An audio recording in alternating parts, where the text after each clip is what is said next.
क्या आपने हमेशा यह सोचा था कि 60 साल के बाद आपकी सुरक्षा बस परिवार से ही होगी? अगर मैं कहूं कि यह सोच एक बहुत बड़ी गलतफहमी है जो बहुत लोग मानते हैं।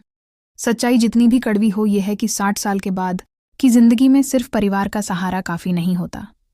इसके लिए और भी मजबूत आधार होने चाहिए।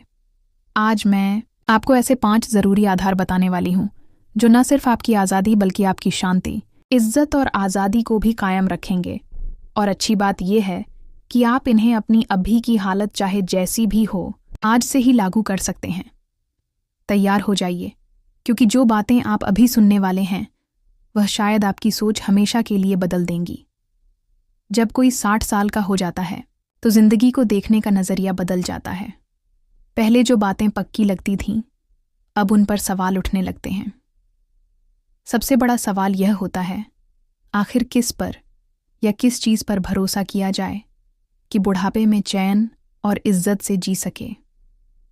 ज्यादातर लोग सोचते हैं परिवार, बच्चे, पोते, भाई बहन। आखिर इन्हीं में तो हमने हमेशा प्यार और उम्मीदें लगाई हैं। लेकिन हकीकत यह है जो बहुत कम लोग मानते हैं कि चाहे रिश्ते कितने भी गहरे क्यों ना हो, परिवार हमेशा आपकी सारी ज़रूरतें पूरी कर पाए ये ज़रूरी नहीं, और इसमें उनकी कोई गलती भी नहीं। बस जिंदगी का यही तरीका है। बच्चों की अपनी जिंदगी, अपने खर्चे, अपनी परेशानियां होती हैं। काम का बोझ और जिम्मेदारियां इतनी होती हैं कि वह हमेशा आपकी मदद कर ही पाएं। यह मुमकिन नहीं। एक आदमी जैसे कई औरों ने किया। अपनी जवानी में आपने घर और बच्चों के लिए बहुत कुछ किया, पढ़ाई, अच्छा भविष्य, सब कुछ दिया। लेकिन जब रिटायर हुआ तो एक कड़वी सच्चाई सामने आई। बच्चों का प्यार बहुत था पर उससे खर्चे नहीं चलते। वह बोझ नहीं बनना चाहता था, ना ही किसी से एहसान या मदद लेना चाहता था। तब उसे समझ आया कि असली सहारा वही है जो खुद अपने लिए बनाया जाए। आर्थिक आज़ादी यही होती है। इसका मतलब ये नहीं कि आप करोड़पति बन जाए या ऐशो आराम में जिए। इसका मतलब बस इतना है कि आप अपने फैसले खुद ले सकें, अपनी दवाइयाँ खरीद सकें, जो खाना चाहे वह खा सके, अपनी बिल खुद चुका सके, छोटी मोटी ट्रिप पर जा सके या पोते को कभी तोहफा दे सके, वह भी मजबूरी में नहीं बल्कि खुशी से। इसीलिए उम्र बढ़ने पर पैसा चुपचाप लेकिन बहुत ज़रूरी साथी बन जाता है। पैसा खुशी नहीं देता, लेकिन जो इंसान सारी उम्र मेहनत और संघर्ष कर चुका है उसके लिए यह सोने के बराबर है। खुद मुख्तारी, आर्थिक तौर पर आज़ाद होने का मतलब है अपने फैसले खुद लेना, किसी की इजाज़त का इंतज़ार ना करना, पूरी इज्जत और सुकून के साथ ज़िंदगी जीना, आखिरी दिन तक सिर ऊंचा और दिल शांत रखकर। कई लोग सोचते हैं कि एक उम्र के बाद अब क्या बदला जा सकता है, लेकिन ऐसा नहीं है। अपनी आर्थिक ज़िंदगी को सुधारना कभी भी शुरू किया जा सकता है। छोटी छोटी बातें भी असर डालती हैं। खर्चों का हिसाब रखना, बेकार के खर्चे बंद करना, आगे की प्लानिंग करना, पेंशन और साइड इनकम के तरीके खोजना, छोटे निवेश करना जो कुछ कमाई दे सके। हर छोटा कदम भी आपको आज़ादी की तरफ ले जाता है। कुछ लोगों को इस उम्र में पैसे की बात करने में शर्म आती है, जैसे इससे उनकी इज्जत कम हो जाएगी। लेकिन असली इज्जत तो तब है जब किसी के सामने हाथ फैलाने की ज़रूरत ना पड़े। अपनी मर्जी से जीना ही असली आत्मसम्मान है। दूसरों पर निर्भरता, चाहे वह प्यार से ही क्यों ना हो, कई बार परेशानी और चुपचाप झगड़े पैदा करती है। इससे बचना खुद से और परिवार से प्यार जताने का तरीका है। परिवार भावनात्मक सहारा बना रहेगा, लेकिन आर्थिक बोझ नहीं बनेगा। आर्थिक आज़ादी एक ऐसी शांति देती है जिसकी लोग कद्र नहीं करते। जानना कि आप किसी भी अनहोनी से निपट सकते हैं। आपको किसी के सहारे की ज़रूरत नहीं, आप बेफिक्र जी सकते हैं। ये सब बेशकीमती है। एक बार यह आधार मजबूत हो जाए तो जिंदगी के बाकी हिस्सों को भी और आराम से संभाला जा सकता है। आखिर आर्थिक स्थिरता ही आपको 60 के बाद की जिंदगी में असली सुकून देती है। जब पैसों की चिंता हल हो जाए तब सबसे ज़रूरी चीज़ पर ध्यान देना चाहिए। सेहत, शरीर जो सालों तक मेहनत और काम में लगा रहा, अब खास देखभाल मांगता है। हकीकत यह है कि अगर सेहत नहीं होगी तो सारी कमाई और आज़ादी भी बेकार हो जाएगी। अगर शरीर ही हर काम में रोड़े डाले तो फिर पैसों का क्या फ़ायदा। एक औरत जो हमेशा दूसरों की चिंता करती रही, अपनी सेहत को नज़रअंदाज करती रही, पैरों में लगातार दर्द थोड़ा चलने पर ही थक जाना, घर के छोटे छोटे काम भी मुश्किल हो जाना, सब कुछ उम्र का हिस्सा मानकर टालती रही। लेकिन ऐसा होना ज़रूरी नहीं था। जब आखिरकार उसने ध्यान देना शुरू किया तो जाना कि छोटी छोटी आदतें अगर पहले से डाल लेती तो बहुत फर्क पड़ता। 60 साल या उससे ज़्यादा उम्र में कोई एथलीट बनने की ज़रूरत नहीं, ना ही कोई नामुमकिन लक्ष्य पाने की। जो ज़रूरी है वो है अपनी क्षमता के हिसाब से शरीर को थोड़ा थोड़ा एक्टिव रखना। थोड़ी थोड़ी वॉक रोज़ाना, हल्के फुल्के स्ट्रेच, आसान एक्सरसाइज, हर हलचल मायने रखती है।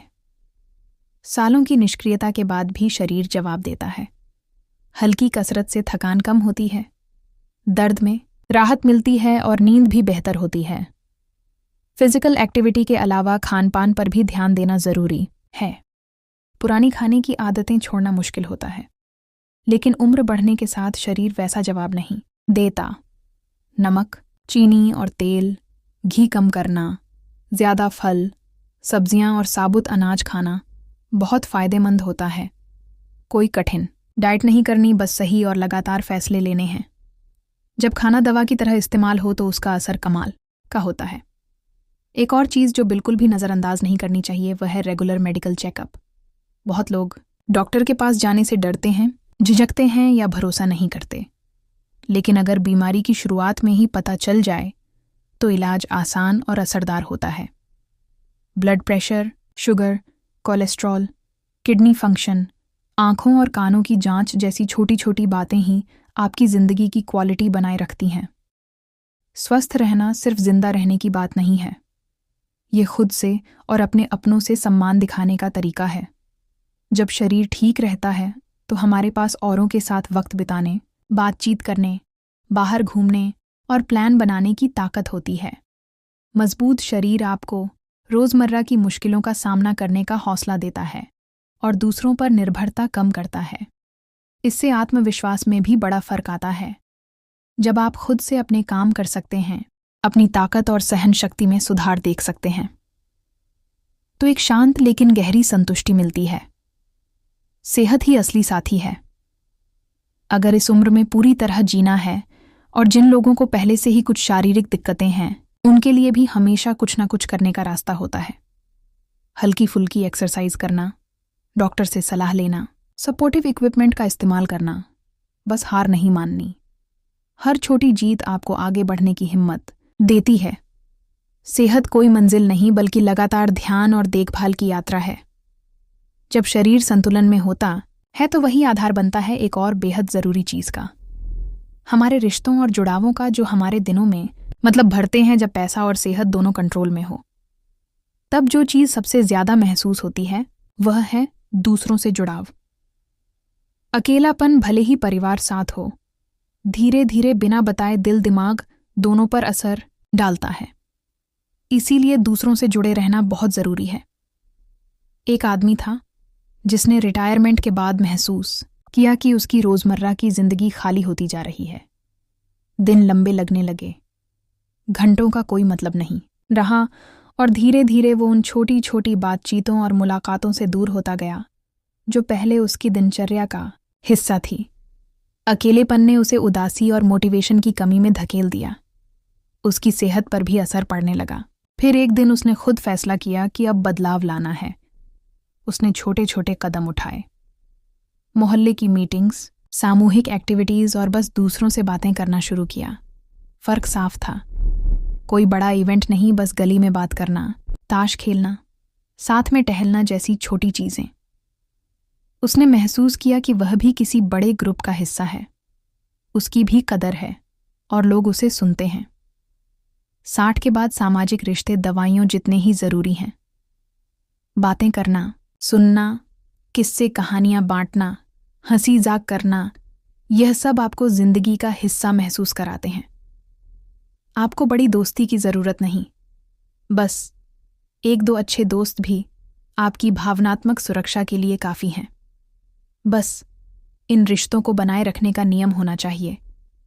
एक फ़ोन कॉल, छोटी विजिट या बस एक मैसेज भी बहुत फ़र्क ला सकता है। सामाजिक रिश्ते दिमाग को भी एक्टिव रखते हैं। बातें करना, ग्रुप में एक्टिविटीज़ करना आपके सोचने की क्षमता बढ़ाता है। मेमोरी को तेज रखता है और नई नई चीज़ें सीखने में मदद करता है। जो लोग सोशल रहते हैं उनमें उत्साह ज़्यादा रहता है और अकेलेपन से जुड़ी समस्याएं कम होती हैं। नई चीज़ें सीखना, नए लोगों से मिलना, कोई नया शौक शुरू करना, ग्रुप में शामिल होना, यह सब आपके हर दिन को और मज़ेदार बना सकते हैं। अगर किसी को शुरुआत करने में झिझक हो तो भी कोशिश ज़रूर करनी चाहिए, क्योंकि हर छोटी कोशिश भी अकेलेपन को दूर करने में मदद करती है। संबंध सिर्फ साथ देने के लिए नहीं, बल्कि मुश्किल वक्त में भी सहारा देने के लिए होते हैं। कोई हो जिससे आप अपने मन की बातें कर सकें, परेशानियां बांट सकें या बस खामोशी में साथ बैठ सकें, तो वह भी बड़ा सुकून देता है। सबसे ज़रूरी बात, कभी भी दोबारा शुरू करने में देर नहीं होती। पुराने दोस्तों से संपर्क करना, नए दोस्त बनाना, पड़ोसियों से नज़दीकियां बढ़ाना, ये सब आपके दिन में नया मतलब भर सकते हैं। अकेलेपन से बाहर निकलकर सामाजिक जीवन अपनाना खुद को दिया गया सबसे अच्छा तोहफा होता है। और जब आपके सामाजिक रिश्ते दोबारा से मजबूत होने लगते हैं, तब एक और गहरी चीज़ का रास्ता खुलता है। उस मकसद को ढूंढना जो आपके आने वाले दिनों को मतलब और दिशा दे सके। जब आपके सामाजिक रिश्ते दोबारा से मजबूत हो जाते हैं तो फिर एक और ख़ास चीज़ के लिए जगह बनती है। मकसद रोज़ सुबह बिस्तर से उठने की कोई वजह होना 60 के बाद की ज़िंदगी को पूरी तरह बदल सकता है। जब रोज़मर्रा की जिम्मेदारियां कम हो जाती हैं और दिनचर्या एक जैसी लगने लगती है, तो एक खालीपन सा महसूस होने लगता है। इस एहसास को दूर करने का तरीका है कोई ऐसा काम ढूंढना या फिर से पाना जो आपको प्रेरित करे। एक औरत ने यह अनुभव बड़े साफ तरीके से किया। उसने सालों तक अपने परिवार और काम को ही सब कुछ माना, लेकिन जब यह जिम्मेदारियां खत्म हुईं तो उसे लगा जैसे उसकी जिंदगी का मकसद ही खत्म हो गया हो।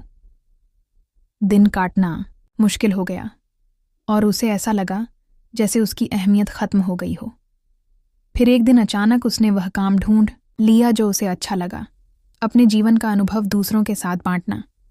पहले अपने जान पहचान वालों की मदद करना शुरू किया, छोटी छोटी बातें सिखाई।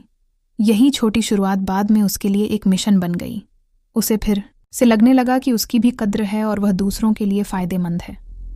मकसद ढूंढने के लिए कोई बड़ा काम या ज़िंदगी बदलने वाली चीज़ करने की ज़रूरत नहीं है। किसी की मदद करना, बागवानी करना, कुछ सिखाना, लिखना, कुछ नया सीखना या बस अपनी अच्छी आदतों पर टिके रहना भी काफ़ी है। सबसे ज़रूरी है ऐसा कुछ करना जो आपको खुशी और सुकून दे। मकसद आपके हर दिन को दिशा देता है। समय यूं ही नहीं बीतता और अगले दिन के लिए उम्मीद बनी रहती है। जिन लोगों के पास साफ मकसद होते हैं वह कम चिंता और ज़्यादा ऊर्जा के साथ जीते हैं। सकारात्मक चीज़ों पर ध्यान देने से नेगेटिव सोच दूर रहती है और यह एहसास मिलता है कि आप अभी भी योगदान कर रहे हैं।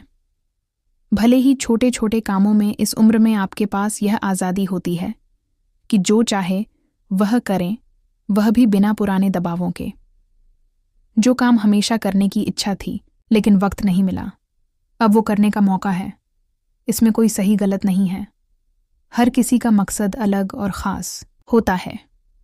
इस नए मायने को खोजने की चाहत अपने अंदर की सबसे बड़ी ताकत दिखाने जैसा है। मतलब है यह मान लेना कि ज़िंदगी बदल गई है, लेकिन अभी भी ढेरों मौके हैं। खुद को फिर से किसी काम में उपयोगी महसूस करना सिर्फ मानसिक ही नहीं, शारीरिक ताजगी भी देता है, क्योंकि इससे एक्टिव रहने की इच्छा बढ़ती है। जो लोग सोचते हैं कि अब देने को कुछ नहीं बचा, वह भी हैरान रह जाते हैं कि उनका अनुभव और ज्ञान दूसरों की ज़िंदगी में कितनी पॉजिटिव भूमिका निभा सकता है। हर छोटा काम, चाहे वह जितना भी छोटा क्यों ना लगे, मायने रखता है। किसी की बात सुनना, सलाह देना, कोई कहानी बताना, ये सब चीज़ें आपके और दूसरों के दिन में फ़र्क ला सकती हैं। और जब मकसद आपकी दिनचर्या का हिस्सा बन जाता है तो यह आपको किसी भी मुश्किल का सामना करने में मदद करता है। क्योंकि ज़िंदगी में चाहे आपने कितना भी पा लिया हो, चुनौतियां तो आती ही रहेंगी। फ़र्क बस इस बात में होगा कि आप उन्हें कैसे स्वीकार करते हैं। चाहे आपके पास पैसा, सेहत, रिश्ते और मकसद सब कुछ हो, लेकिन फिर भी एक आखिरी चीज़ बहुत ज़रूरी है, इमोशनल मजबूती, यानी भावनात्मक लचीलापन। यही वह ताकत है जो आपको तब भी आगे बढ़ने में मदद करती है जब जिंदगी सबसे मुश्किल लगने लगे। इसका मतलब है हालातों के हिसाब से ढलना, जो बदल नहीं सकते उन्हें स्वीकार करना और फिर भी आगे बढ़ने की वजह ढूंढना। एक आदमी ने इसे बखूबी झेला। सारी उम्र मेहनत करने और परिवार संभालने के बाद उसने अपनी जीवन संगिनी को खो दिया। उसका दुख बहुत भारी था। कुछ वक्त तक उसने खुद को सबसे अलग कर लिया, बीती यादों में ही खोया रहा। लेकिन धीरे धीरे उसे समझ आया कि अभी भी उसकी जिंदगी में बहुत लोग हैं जो उसे चाहते हैं। अभी भी वह फैसले कर सकता है, अभी भी उसके जीने के दिन बाकी हैं। उसने रोज रोज छोटी छोटी कोशिशों से दोबारा अपनी दिनचर्या बनानी शुरू की। आसान नहीं था, लेकिन धीरे धीरे उसने फिर से जीने का मकसद पा लिया। इमोशनल मजबूती कोई जन्मजात चीज नहीं, इसे वक्त और रोजमर्रा के फैसलों से बनाया जाता है। दुख को महसूस करना, यादों को स्वीकार करना, लेकिन उसमें उलझे ना रहना। जरूरत हो तो मदद मांगना, बातें करना, डायरी लिखना, चुपचाप सोच में डूबना या भीतर से शांति पाना। हर छोटा कदम इस लचीलापन को मजबूत बनाता है। ये समझना बहुत जरूरी है कि दर्द को मान लेना कमजोरी नहीं है, बल्कि यह खुद के प्रति ईमानदारी और परिपक्वता की निशानी है। भावनाओं को महसूस करना और समझना ही बाद में सुकून लाता है। खुद पर दबाव ना बनाएं कि हमेशा मजबूत दिखना है या सब कुछ छुपा कर रखना है। असली ताकत तो वही है जब आप तब भी चलते रहें जब रास्ता सबसे मुश्किल लगे। इमोशनल बैलेंस बनाए रखने के लिए एक और बहुत ज़रूरी बात है बदलावों के लिए मन को खुला रखना। 60 के बाद भी जिंदगी में नए सरप्राइज आते रहते हैं, कुछ अच्छे तो कुछ चुनौती भरे। अपने रूटीन में थोड़ा बदलाव करने, नई आदतें अपनाने और अपने मकसदों को फिर से तय करने की इच्छा रखना आपको यह एहसास नहीं होने देता कि सब कुछ खत्म हो गया है। बहुत ज़्यादा सख्त सोच रखना आपके लिए एक छुपा हुआ जाल बन सकता है, लेकिन लचीलापन आपको जब भी ज़रूरत पड़े खुद को दोबारा ढालने की आज़ादी देता है। थोड़े थोड़े समय के लिए शांति और सुकून पाना भी बहुत फायदेमंद है। रोज़ कुछ मिनट चुपचाप बैठकर गहरी सांस लेना, जो है उसके लिए शुक्रगुजार होना, और जो पाना है उसे सोचकर कल्पना करना। यह छोटी छोटी आदतें मन को शांत करती हैं, चिंता कम करती हैं और आपको अपने इमोशंस पर कंट्रोल देती है। एक और ज़रूरी बात है खुद का ध्यान रखना, अपने शरीर और दिमाग की लिमिट्स को समझना, दूसरों से अपनी तुलना ना करना और खुद से ज़रूरत से ज़्यादा उम्मीद ना रखना। हर दिन की छोटी छोटी जीतें भी उतनी ही अहम है जितनी बड़ी सफलता। आखिर में इमोशनल मजबूती ही वह आधार है जो बाकी सभी स्तंभों को टिकाए रखती है। यही आपको मुश्किल वक्तों से उबरने का हौसला देती है और जीवन को इज्जत और हिम्मत के साथ जीने का सहारा बनती है। हर गिरावट के बाद फिर से खड़े हो पाने की ताकत ही आपको इस खूबसूरत जीवन चरण को पूरी तरह जीने का नज़रिया देती है। और जब इमोशनल बैलेंस मजबूत हो जाता है तो फिर आपके पास पूरी नींव होती है, आज़ादी, सेहत, अच्छे रिश्ते, मकसद और सुकून के साथ जीने की। अब जब आपको 60 के बाद की जिंदगी को बदलने वाले 5 महत्वपूर्ण स्तंभों के बारे में पता चल गया है तो मैं आपसे एक सवाल पूछती हूँ, आज किस चीज़ पर आपको सबसे ज़्यादा ध्यान देने की ज़रूरत है? क्या आपकी आर्थिक आज़ादी आपके कंट्रोल में है? क्या आप अपने शरीर का वैसे ही ध्यान रख रहे हैं जैसे वो डिज़र्व करता है? क्या आपके पास ऐसे लोग हैं जो आपको प्रेरणा और मोटिवेशन देते हैं? क्या आपने वह मकसद खोज लिया है जो आपके हर दिन को मतलब देता है? और क्या आपकी अंदरूनी ताकत इतनी है कि आप चुनौतियों का सामना कर सके? याद रखिए, फ़र्क नहीं पड़ता कि आप इस सफ़र में अभी कहाँ हैं, शुरुआत हमेशा संभव है। एक ज़्यादा आज़ाद, स्वस्थ और संतुष्ट ज़िंदगी बनाने का फ़ैसला अब आपके हाथ में है। अगर ये वीडियो आपको अच्छा लगा हो तो अभी लाइक करें, किसी ऐसे इंसान के साथ शेयर करें जिसे भी यह बातें सुनने की ज़रूरत है, और चैनल को सब्सक्राइब करें, नोटिफिकेशन ऑन कर लें ताकि आगे आने वाले किसी भी मददगार कंटेंट को मिस ना कर सकें, जो आपकी ज़िंदगी को और समझदारी और आज़ादी से जीने में मदद कर सके। और मुझे कमेंट में बताइए कौन सा सुझाव आपको सबसे ज़्यादा अच्छा लगा। मैं आपकी राय जानने और आपके सफ़र में तरक्की देखने के लिए उत्सुक हूँ। धन्यवाद और अगली वीडियो में एक नई जानकारी के साथ फिर